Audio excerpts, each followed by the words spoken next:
iRacing, you wanted the best, you got them four abreast. Often imitated, never duplicated. The greatest show on dirt, the world of Outlaws. Austin Carr now in command of the field. Howard Weaver up top. How aggressive will it be on the start? He tries to predict it. He actually does a very good job. They're going to be side by side across the stripe. Weaver has a chance up top to maybe take this race. Late contact between the two of them. That's going to bring the 24 Leonardi into play. Austin Carr able to get away as Leonardi takes P2.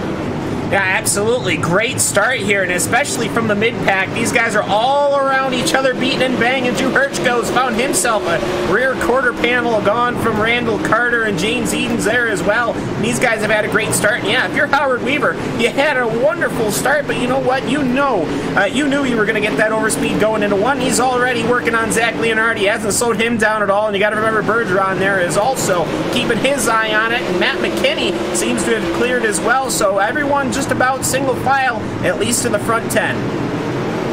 Front 10 and getting very aggressive though at the same time. As you look up and down the field, there are some fights starting to creep up. Austin Carr has checked out just a little bit in the 07 of Howard Weaver, maybe losing that 24 car of Zach Leonardi as well as they come down the front straightaway and in towards 1 and 2. So Howard may be falling off just a little bit, but you also have the 12 of Bergeron running in fourth. So right now, top three in the championship currently run third, second, and fourth in that order. And I gotta say, for Austin Carr, he has not had the gap that he wants. Zach Leonardi is absolutely shadowing him right now. He is right there on the inside left quarter panel of that #1 machine of Austin Carr. And I gotta say, is this going to be one of those situations where, as Carr completely does the opposite of that, he manages to pull a 3-car gap just as I say that, is this going to be one of those situations where it's going to be about who's going to be able to evolve with the track, because the track already is changing. I can tell you that. We've only had 6 laps, Randy. Things are changing very much. You've seen these cars earlier on tonight. They were right up against that inside wall. Now look where everyone's running. They're up about 2/3 of the racetrack right here. Still plenty of good dirt up there, Cam, but the problem is with the geometry here at Williams Grove, you really don't want to be against that outside wall unless you got a big wing on the front and the top of your car. It's really only a wing sprint car line where you really might end up right up against the wall. As we're watching Jacob Fields as well as that 9 car of Matthew McKinney duke it out just a little bit on our TV screens, but you don't want to get too far up that racetrack because the 07 has reeled in the 24 Leonardi. Yeah, most certainly, and Weaver's there. He almost clipped that inside access road exit, which is super dangerous. We saw Ducarme do that in the consolation race here as we're on board right now, chasing down Matt McKinney. As we are on board with Jacob Fields at 007, you can just see how these cars are working here, how the rear suspension is just absolutely all over the place like a drunken sailor. Drew it, but you know what? They managed to work, and I gotta say, if you're in that wing sprint car, that high side is still probably the scariest place I could ever imagine being. The ruts form, you end up clipping that outside wall, and I say that simply because I have started to notice that some of these guys, you get that big old pendulum swing going into the corners here with these big, heavy, super late models. Sometimes that those rears have been slapping that outside wall, and you know what? This Armco barrier is just, it's for some reason, just it's not very tappable, as it were. Sometimes you can hit that concrete wall on the outside, but for whatever reason, this Armco just tends to really grip some of these super late model cars and throw them into the outside wall. Coming to 11 laps, scored complete, 39 laps to go. As the fights out in front have kind of ebbed and flowed back and forth. Weaver had reeled in the 24 at one point. Austin Carr had run away a little bit. Now the 24 is starting to reel in Austin, and Weaver is starting to fall into the clutches of the 12 of Alex Bergeron. So despite the fact that they are teammates, Cam, they are also championship contenders, and Bergeron is one who's known to not pull any punches. No, absolutely not. I mean, Bergeron is probably one of the most aggressive, consistently aggressive drivers, I think, that you and I have both seen here. We've certainly seen our fair share of aggressive drivers. We have no problem. We have no shortage of aggressive drivers, but constantly aggressive as far as managing to keep that car up front and, you know, not crashing into a wall, except for last week. It has been basically Bergeron, and I'm surprised because Bergeron doesn't seem to be able to gap right now. Howard Weaver and Casey Kerwin and Zach Rounds and the rest of the gang are actually kind of starting to close in on him here, as I think Weaver has now caught to Leonardi, and that actually has kind of reduced his exit speed. So I think that this is just going to be a massive game of tug and war. There's a lot of fishing right now for lines, Cam. You see it as they head off in towards 1 and 2. The one car of Austin Carr, he likes that upper groove through 1 and 2. Leonardi's been running low. He's going to run up top here this time. The 07 of Howard, Weaver, and the 12. Most of the rest of the field have liked this top groove, but the 24 has been fishing along the bottom, trying to find any sorts of speed. I think that's why the gap's come down a little bit, but at the same time, running down there hasn't really hurt the 24 in comparison to the 1. No, and I think for me the reason why it hasn't hurt him so much is because every time that the 07 is able to catch to Zach Leonardi, Leonardi has to run that inside line, and ultimately, at least the inside line going through 1 and 2, because 1 and 2 and 3 and 4 are different from a geometry standpoint, so the lines are always different. But he's able to easily cover it from Howard Weaver, and then he can get a good run. I think for me, Zach Leonardi is faster through 1 and 2, but the problem is Weaver can always kind of catch in and clips near the apex to 1, and that kind of ends up throwing Leonardi's exit off, so that allows Carr to go. So really, if Leonardi is able to clear Weaver, I think that he has enough time and enough run to catch Austin Carr, but the problem is how can you clear that 07 car, because, well, it's a championship point leader, and it's a very fast pilot in that, what would we call that? It's a red and blue, I almost call it a rainbow Camry car. on the front. It does, well, it's very Jeff Gordon-esque. It's like I was going to say, Jeff Gordon rainbow car. I almost call it a rainbow car, but it doesn't. There isn't an actual rainbow on it. It's kind of like a geometry flame. So let's go with that. Geometric flames is what Cam will go with. The 24 Leonardi going to try the bottom. Weaver's going to get a run up top, I think, but not enough to make something of this. Smacks that outside wall just a little bit, and then really talking about all these tracks we've had, Cam, is this fight starting to reel in just a little bit as we're nearing halfway in this race. Is just talking about the geometric differences on these tracks, because you mentioned the outside wall and how easy it is to get into it. That's really only a concern off of turn 4. You run the top groove, even in the sprint car, through 1 and 2. Getting into the outside wall really isn't a worry. It feels like you just have so much more room to run to the outside coming off corner number 2, whereas you go through turn number 4, when that upper groove gets slick, that outside wall just reaches out and just seems to catch you so quickly. Same thing we get at Volusia.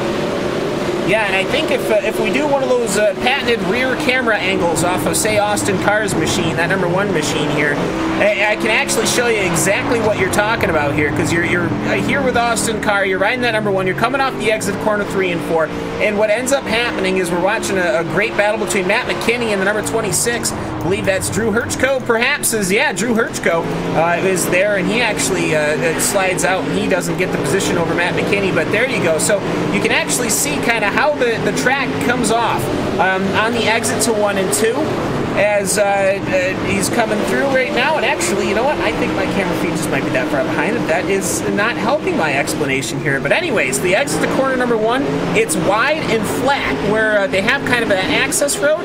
On the exit to 4, Randy, the Armco actually breathes in onto the straight. So going to keep an eye, though, on this fight with Drew Hirchko. Also keeping half an eye on the 07 of Howard Weaver as well. But the fight between the 9, 26, 52, and the 18 is the closest one on the racetrack, as we are now over half distance in this event at Williams Grove. But still, everyone can pretty much running that middle groove. Not much is really opened up. Seen a couple cars sort of try the bottom just a little bit as the 26 gets half a nose up the inside of Matt McKinney. He's going to show the nose off corner number 4, but with all that slick and all that blue dirt right in the middle groove coming off the corner, you just can't hold it there. But now Matt McKinney tries the low line through 1 and 2. This might not help him whatsoever, as Hirchko's going to get a run. They're going to be nearly side by side in towards 3 and 4. I think a little contact on the entry to the corner. The 9 of Matt McKinney gets half spun around. He gets the back pointed the right way, so we're going to stay green. But Matt McKinney trying the bottom there, Cam, really hurt him, and he's going to lose half a dozen spots or more. He's going to lose half a dozen spots, but we don't lose anything because we stay green. How about that? Good on the Marshals to not throw the yellow for that one. Yeah, Hirchko ended up taking a big old nip out of Matt McKinney's rear end. That has ended up putting him around and on the back foot here, because he's going to have no one around him with about 20 laps to go. So unless Matt McKinney can do something real crazy, I don't think he's going to be able to get back up to the field here. But that has made a massive gap between the positions 07 of the 007 of Jacob Fields and position 8 of Drew Herchko. That's now a big old field, and I'm starting to see these cars, they're really bouncing up and down, they're really buffeting going down the front stretch and the back stretch here. This track is getting worn right on in. Keeping an eye out in front, though. Look at the one of Austin Carr. Gap is out to almost a second as they start nearing some lap traffic, but look at the fight. P2, P3, P4 to second between first and second. It's about 6/10 between second and fourth as Howard Weaver and Zach Leonardi are very, very close to one another, almost nose to tail, and Bergeron is just sitting there lurking in the background inside of 20 laps to go. All the while, they're going to be looking out in front of them, realizing that lap traffic might become a concern at some point as they head down the back straightaway and in towards 3 and 4 once again. Drivers still running up near that top groove. It's just not gotten beat in just enough quite yet as they head now down the front straightaway, these second through fourth, pretty much under a blanket as they head through 1 and 2. Lights are out on the iRacing safety truck as they stroll down the back straightaway at 30 miles an hour. Austin Carr will be in command of the field once again, has led pretty much every lap here tonight at the Grove. Can that dead zone racing car of Zach Leonardi time the restart?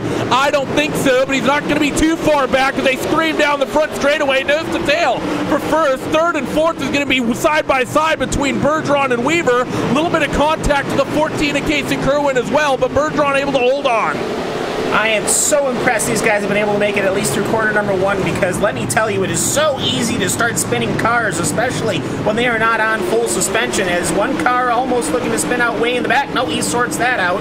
As I will say, Bergeron absolutely pancaked the outside wall about 5 times.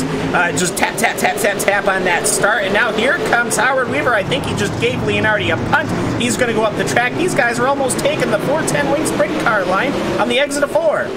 The line has moved up, way up the racetrack. Leonardi ran the bottom through 1 and 2 last time. This time he moves up top. Bergeron's going to try the low line, though. Gets a little bit of a run, but it's not going to be too much because of the momentum the top line gives you through 3 and 4 once again. Now Leonardi in the outside wall. He's going to give up that second spot. Howard Weaver manages to slip through. Bergeron ends up making contact with that 24 car. So the championship leader, he gets given a gift here coming towards 10 to go. And Austin Carr, and talk about giving a gift, that is absolutely wonderful for him. He doesn't have a rear view mirror, but I'm sure he's known to be hearing that he doesn't have cars that far behind him. He's got a gap now. He can comfortably run whatever line he wants to run. And if you're Howard Weaver, there really isn't any track left to really aggressively grip and attack and really cut your lap times down. So I have to say, if you're Austin Carr, I mean, just focus on your marks, hit him well, and you should have a victory here in the World of Outlaws Craftsman Late Model Series here. And Zach Rounds is trying to do some late race action here on Casey Kerwin for 5th. Been a lot of focus put on the championship contenders, but there's a lot of drivers very close here in the late stages. Casey Kerwin not far back off the 12, Alex Bergeron. Zach Rounds, he's giving it to that 14 car as they roll through 3 and 4. Jacob Fields and Austin Settleman, they're nearly wheel to wheel off of corner number 4, and James Edens is in this fight as well. So a long train of cars, nose to tail, inside these final 10 laps. Austin Carr clear by 7/10 of a second over the second place runner now of Howard Weaver. Leonardi is settled back into that 3rd spot, trying to reel in that 07 any way he can. Yeah, Zach Rounds has pancaked the outside wall going through 3 and 4. And I got to say, look at the buffeting that these cars have to deal with the lack of caution laps. This track has gotten absolutely demolished. Just look at the different ruts and all the little bumps going, especially down the start-finish line. Zach Round has again pancaked that outside line, but for whatever reason, it just doesn't seem to scrub enough speed off to allow Jacob Fields to get an inside look here. But if Fields is able to continue pressure, he should have the position on Zach Rounds at some point. Alex Bergeron had the run on the 24 car. Leonardi still running that low line, coming towards 5 laps to go. Bergeron right up against the outside wall, and this is the classic racing you love to see at Williams Grove. The inside line so much shorter than the top, but with all the momentum you can get up there, it really allows for multi-groove racing. Top 2 have checked out nearly a second over 3rd and 4th. One goes to the bottom, one goes to the top. Leonardi slides through the slick. Bergeron gets into the wall up top as well. Might fall into the clutches of Casey Kerwin. 4 laps to go. it's so easy to end up having one bad lap and then it comes right back to you, as Casey Kerwin is absolutely trying everything he can. He wants to get ahead of Alex Bergeron, and who could blame him, as all these cars are driving way up the track except for Austin Selman. Selman way down on the low side, Leonardi's way down on the low side, and the battle between the first, second, and third positions are basically all but done. His car is running way high, Weaver's running way high, Leonardi's way high, and I think that's what you have to do right now. 3 to go.